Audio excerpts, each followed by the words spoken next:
Finding love abroad seems like an easy concept. Seems remarkable, intriguing, simple as. Not necessarily particularly that simple.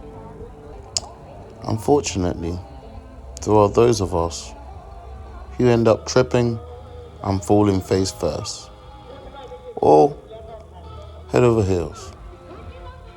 What's love got to do with it? When you're traveling abroad, you have to be extra careful not to get too caught up and excited.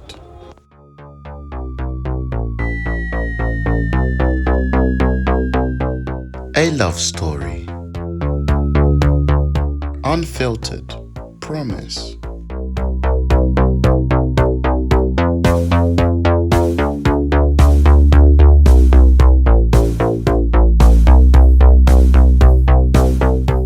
Traveling and going broke for dummies. To many of us, traveling can be so exciting. It can have its ups, and boy can it have its downs. It's a lot to take in. Hi.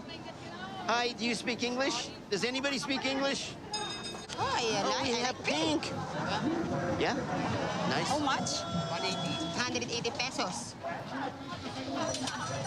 Give me a wallet. You can't just grab from my wallet. Okay, I want to see how much this is. I don't even know how much this is. How much? 180? Awesome. Keep the change. No. Yeah. No? Keep the change. It's at 10 pesos. Thank you. Okay. See this. I'm just in a swarm of hot, sweaty people. Right now, it's probably over 100 degrees. I'm sweating my ass off right now. I want you buy your dress with flowers. Oh, you want to buy a shirt with flowers? Yeah. Okay. You want this? Okay. This one. You like this? I like this one. Okay, so how much? 480, sir. 480. How much is that? Hold on. I'm not comfortable with Rose grabbing my money because that's not what you do. Thank you. Thank you. I think it's borderline, inappropriate. Traveling abroad opens you up to a different reality, perspective, viewpoint that you might not necessarily be all too familiar with. Part of these striking dynamics and intricacies are cultural norms, etiquette, and values, ideologies that are not too quite familiar.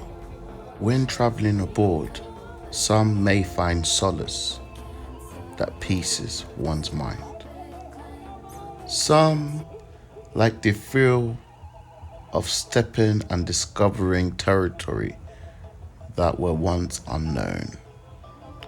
And others, and I dare say others, find love. Unfortunately, their perception of love comes at a terrible price. And I already have questions about her sister because, she asked me for money. Her sister texted me the other night. She basically said, I need help. My store's gonna close. And she's asking me for money. Oh my gosh. I don't want to believe that this could just be a scam, but I don't know if Rose is in on it or not. The beaches of Thailand have long attracted tourists from all around the world, but the dream has turned sour for some foreigners in this popular Southeast Asian destination. A growing number of foreigners are finding themselves homeless, trapped in a foreign country and unable to go home. Our correspondent Jusita Trunzi reports. A retirement in Thailand is almost seen as a golden ticket to a fabulous life. Their pension checks go a lot further in Thailand than in Western countries. They can go out and eat good food, drink and enjoy their retirement without having to endure bone-chilling weather. A vast majority of visitors don't want to leave this tropical paradise. And Chris was one of them. His demeanour is solemn and calm, and his clothes, while old, are clean for a person who has been living rough for the past 2 years. Ended up in the streets, ran out of money. I'm scared. That's about it. What do? Haven't got any money, can't get home. What do? Streets was the only place. Phone up the embassy, no help. Many foreign travellers, especially travellers travelling in Southeast Asia, in countries such as Thailand and the Philippines, are becoming homeless. Why is this? What's causing this surge of homelessness?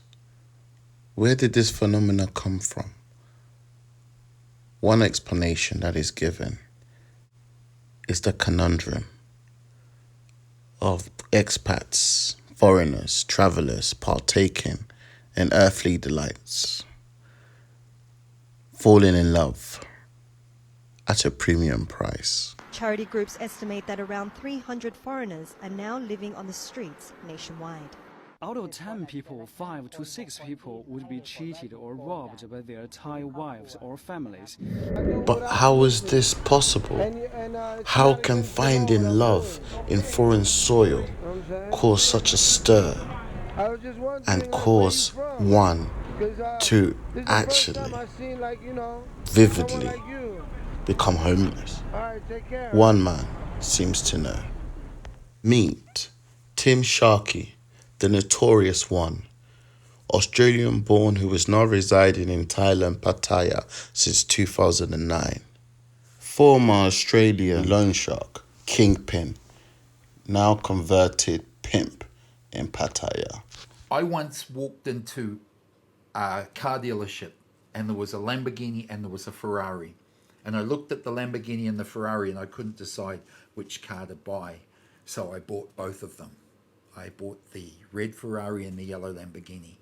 And now I don't even have matching shoelaces and I don't give a shit. You know, as much as I like them and as much fun as they are, there's no love there.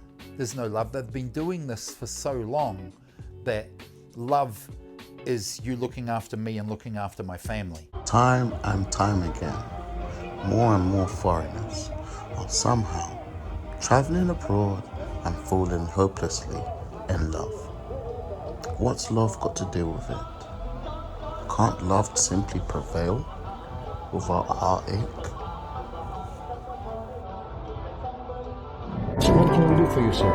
The girl I supported, I want her to be exposed. So she feel ashamed what she did. She told me she was a single mother, one baby. But the reality is she have a husband and 2 kids. I gave her money because she told me she quit work, so I supported her. How much money are we talking about? Like 292k. You can talk to her now, to everyone. She told me so many lies, I'm very disappointed. It's a tragedy, and they're a tragedy, but I'm a tragedy.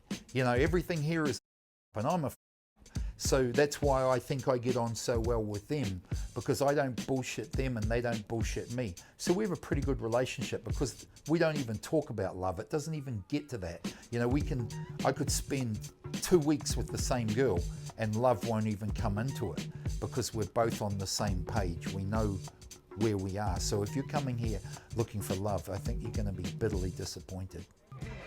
In this video, we can see a foreigner attempting to burn his house that he and his Thai wife were residing in. The foreigner is visibly seen with a knife which was later snatched away from him. Why did the foreigner decide to try and attempt to burn his home house down? Why? Well, to get back at his wife who withdrew 470,000 Thai baht. And what did she do? And why did she do it? Well, nothing more than to please her Thai boyfriend. She withdrew the money and handed it over to her Thai boyfriend, leaving the foreigner with nothing. The man attempted to burn his house down and stood outside with a knife, trying to stop anyone attempting to put the flames out. Imagine your whole life savings being snatched right in front of you. What is left of a man when he has nothing but pain? The devil doesn't always wear Prada. But you know what? It's story time. I want to tell you a story. Personal story here in the Philippines. Basically, how I got screwed over by a Filipino woman. There's a ton of horror stories out there. And guess what? I'm one of those horror stories. Friends of mine told me, hey, go on this website, check out this website. They said, be careful because there are women out there that will scam you and that will take advantage of you. Just be careful, don't get too involved with any until you come over to the Philippines and meet them.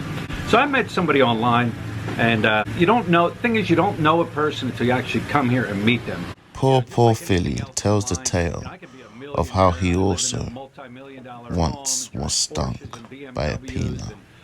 He tells the story of him in his earlier days, conversing and communicating with a very attractive peanut. He tells his tale how he first thought that he and the peanut were exclusive. However, what Philly didn't know was that he was the only one. And I repeat, he wasn't the only one that the peanut was talking to. She was talking to several Westerners, and she actually had a Filipino boyfriend already. While they were conversing, he used to send her money regularly and pay her bills and buy her a bunch of things. To his surprise later, he discovered that she was indeed conversing and communicating with several men, several foreigners being, and that she was hopelessly in love with her own Filipino boyfriend.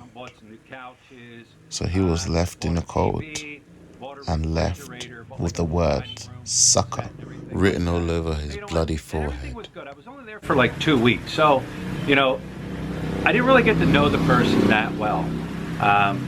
So, you know, I went back to the States and everything, still stayed in touch, kept talking to the person.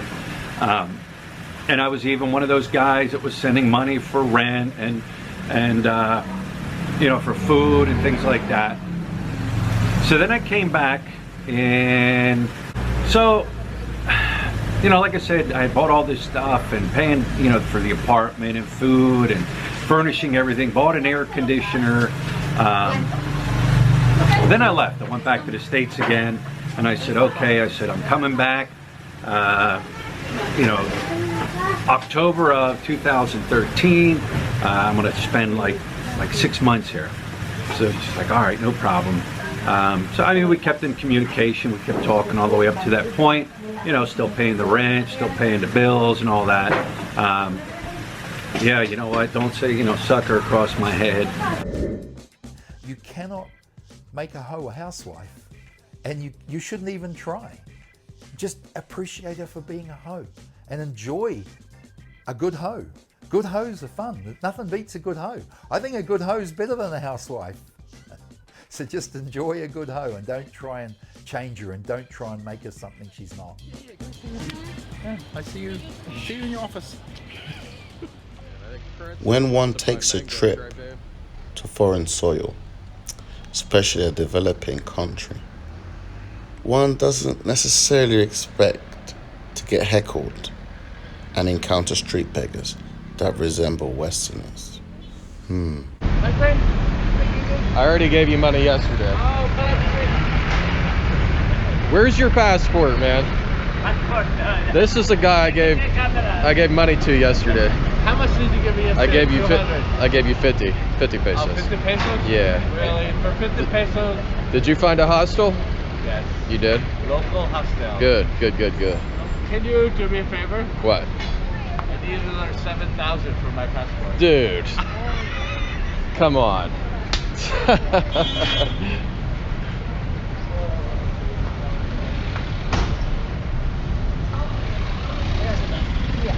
Here she is buying. How many are you buying there? Just one mango. How much? It's actually 2 for 25, but I just want one. I told him I'll pay him 25. What's that? Put me online. I will. I'll put you on YouTube. Put me on YouTube. Yeah. My name is Robert. All right. I'm stranded here in the Philippines. Okay. Because a lady framed me up. Okay. And I was a school teacher there. You can point up there. Okay, at school CCF, teacher up there. The Christian church. All right. And now I need to get my passport back. Well, if you go to the embassy, they will send you back I've to been the there already. They won't send you to the States? No, my home is in Thailand. Your home is in Thailand? Yes. I need to get 48,000 pesos. Where are you a citizen of? U.S. Well, they'll send you to the U.S. Yeah, but there's nothing there. My home is in Thailand. They won't help you with that. They won't help me with that. Nah. I can do it on my own. I'll put you on YouTube. Yeah, thank you, bro. So there we go, guys. An American without a passport trying to get to Thailand. Some of us seem to never learn our lessons. There are unique circumstances that mark this group apart. They have limited access to benefits, no passport or ID. Their language skills are minimal, and many don't have established family support networks. Or too often they slip through the holes of society's safety net, finding themselves trapped, unable to go home. As it stands, there are no government agencies or even policies in place that deal with these kinds of cases. Homeless shelters are banned from taking in foreigners who are in the country illegally, constituting to overstaying their visa and subsequently having to pay huge fees and charges upon attempting to leave. I need to go home for health. I know that. I need to go home for health. But I like it here because I've got many friends here around me, you know, now. Many friends. I'm not sure what I want anymore. Quinn has been living on the streets of Pattaya for over 2 years. The fee for a foreigner overstaying their visa in Thailand is $16 a day with a maximum penalty of $630. Shelter volunteers say many cannot afford to pay. The law states that shelters cannot assist homeless people living in Thailand illegally unless it is an emergency. Under those conditions, they can be housed for 15 days. Many of the homeless survive by begging or asking friends for money. One North Carolina native who has a brother living in New York City says his wife threw him out of home and he has no plans to return. Let me just talk about this real quick. If you are from a first world country, aka a developed country, and then you relocate to a developing country, also known as a third world country, and you become homeless, dude, you f***ed up. You have lost at life. You've lost the game. And how many women do you manage, Mr. Sharkey? Probably around 350. When they're here, when they're lying around or doing what they're doing, I try to grab photos. They love it. They're little superstars. Some of these girls have 20,000 followers on Facebook. You know, they've got guys sending them money from all overseas. Like, God, I used to own nightclubs in Australia. Some of the stuff that went on in those nightclubs, I know these Thai girls would never do that. I used to screw girls for a drink card and a key ring. You know, at least the ones here are smart enough to actually ask for cash. Now, I charge them $15 a week. Now, the money's not important. It's just the fact that I know that if they're serious about me looking after them, they can pay me that $15 a week, which is 500 baht. 500 baht a week. And for that, I'll look after them. They have my number. They can call me whenever something goes wrong. Whenever they get locked up, they can call me. I'll go bail them out of the police station. I choose them. They don't choose me. But I'd rather look after them, know they're safe, than be out there all alone. Now, it's one thing if you come from a third world country to a first world country and you have problems getting on your feet and homeless, but if you come from England to Cambodia and you're living on the streets, dude, you lost at life. You up, man. Perhaps we can gain some kind of understanding if we hear from the perspective of a Thai woman. Boyfriend? Yes, I have 3. You have 3? Yes. At the same time? Yeah. Okay. Why 3? One is not enough? Not. You're greedy. Do you worry that they might meet each other? No. No? But in one man stay in Thailand. One stays in Thailand? Yes, but him old little bit. How old? 65. 65? Yes. And how old are you? You're 25? Yes. It's not too old? No. Do you think old men have more money than young men? Yes, I think. Right, so old you men. just look for the old guy. Yes. Because the old guy has more money. Yes. Does he buy you nice things? Yes. Right. You know that feeling, you know, you might love the person to death, but you can if you can't see the writing on the wall, I guess as I would call it, then you know what, it's on you. Does he give you money? Yes. How much? For 1 month. For 1 month, yeah? 40,000. 40,000 baht for 1 month? Yes. For just one boyfriend? Yes. Okay, that's good. But then, what about the other boyfriend? The other boyfriend pays you too, as well? Yeah, sometimes when I have problem in my family. What sort of problems do you have in your family? About maybe my university, my mom she's sick. About my home, some months I cannot find money. Right. Maybe, yes. So then, if you can't find money, you tell him you have a problem? Yes. So you get somebody, and the first thing they do, you go, hang on a minute, where's the 20,000 pesos that have gone that's supposed to be in the bank account? Oh, yeah, I went shopping with my friends on Friday. Yeah, but that wasn't your money. And then they give the old crying, oh, please forgive me, or that sort of stuff does go on. So how much can you make from your 3 boyfriends together? Get about 80,000, but usually 80,000. That's like nearly $3,000. That's nearly $3,000. Yes. US. And why are they giving you money? I don't know him. Maybe him like me. I think.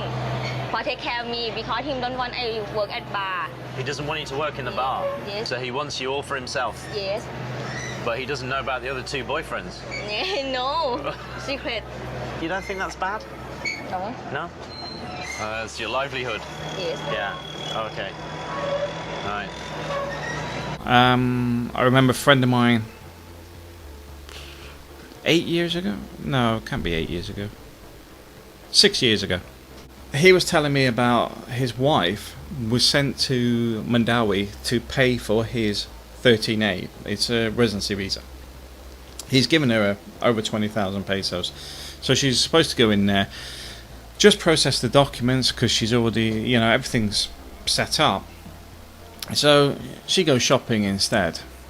And a couple of months later, there's a thing with immigration because she's come home and told him, oh, you just got to go there and pick it up in a couple of months. So he's phoned him up 2 months later and says, is my visa ready?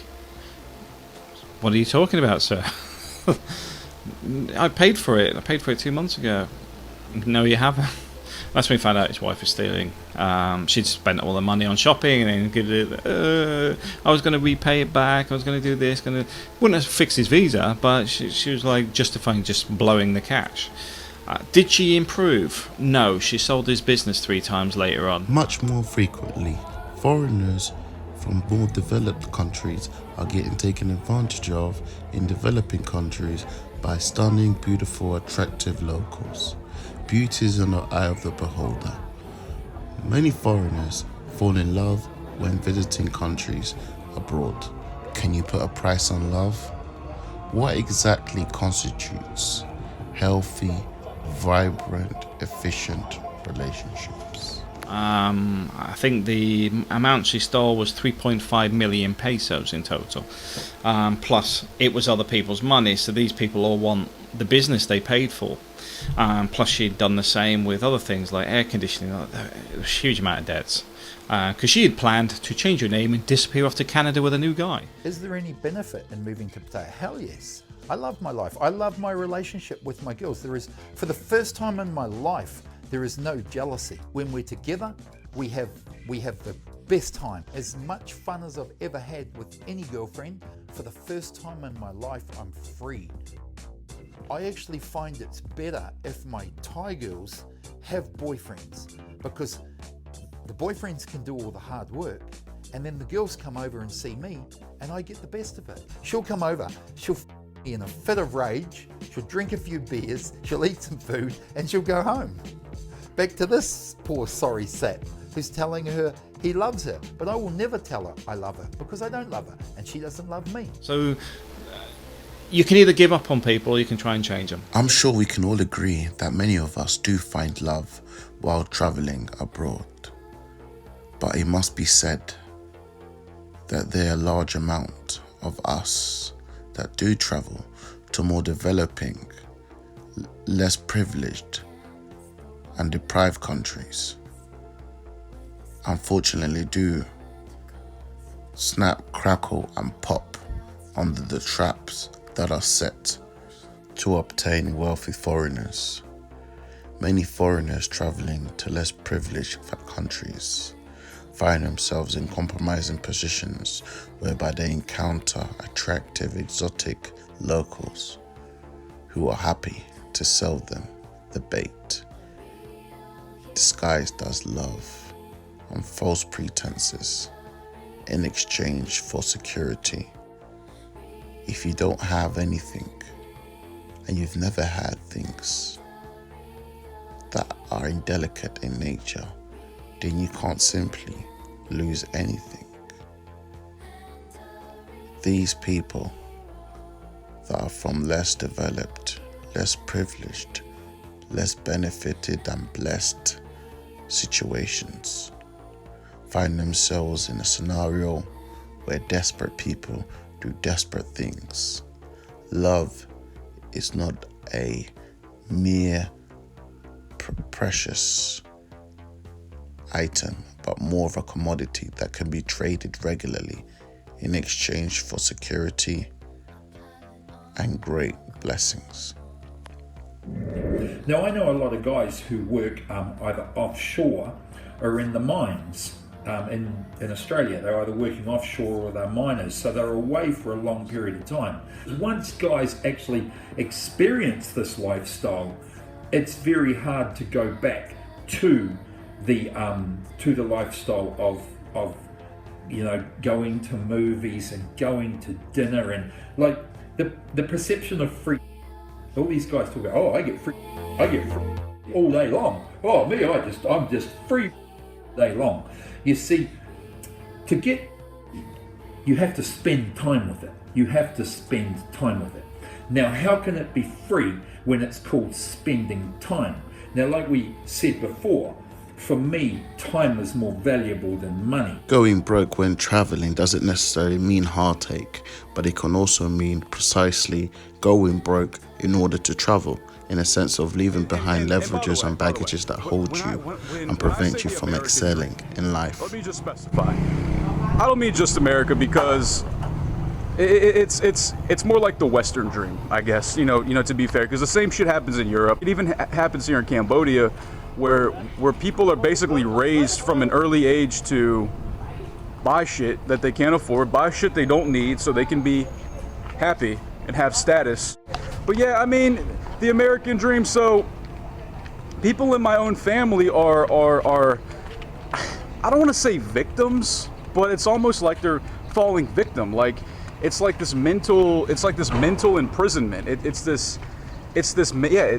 like a mental prison where you believe the only way to live life is to work a job 9 to 5, listen to your boss, drive your car to your job. I mean, people spend all their money on iPhones, they spend on iPad. The American dream is not living out of your backpack. It's not living on the go. It's not living a minimalistic lifestyle. The American dream is bullshit, because what it is it makes you believe.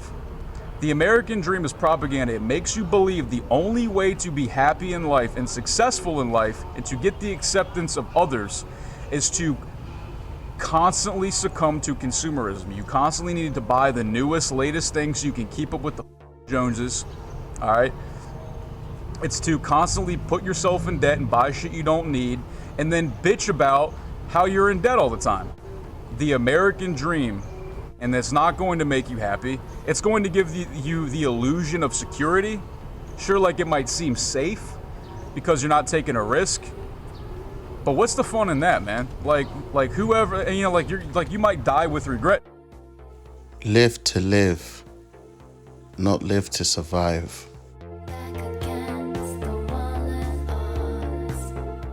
We all have our own reasons why we choose to travel and explore the world. It's fascinating, the excitement of traveling to unexplored territory. Whether we choose to travel in the name of curiosity or in the name of love, either way, we get an adrenaline rush, pulp action feeling that jolts right up to our spinal cord and affects us mentally and physically. A recipe for success, or unfortunately at times, it can also be a recipe for disaster. Tomorrow isn't always promised. However, when you live in the moment and you take advantage of what you have right in front of you, then there's no limits that can bind you to mental prisons that limit you and prevent you from exploring and fulfilling your wildest fantasy, ambition, and goal. Sky has no limits if you think outside the box. So why not book yourself a holiday and travel and learn something new? You'll be surprised how much information you'll get from the man in the mirror that reflects and looks upon you. Travel today, explore the world, do something magical that might, just might, save your life.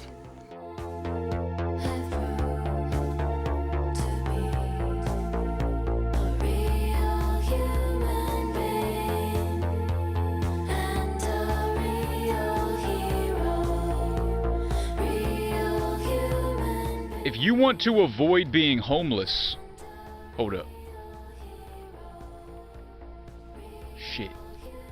If you want to avoid being homeless, you go to Cambodia with, $3,000, like a couple thousand to a few $1,000s, and you want to have some kind of plan.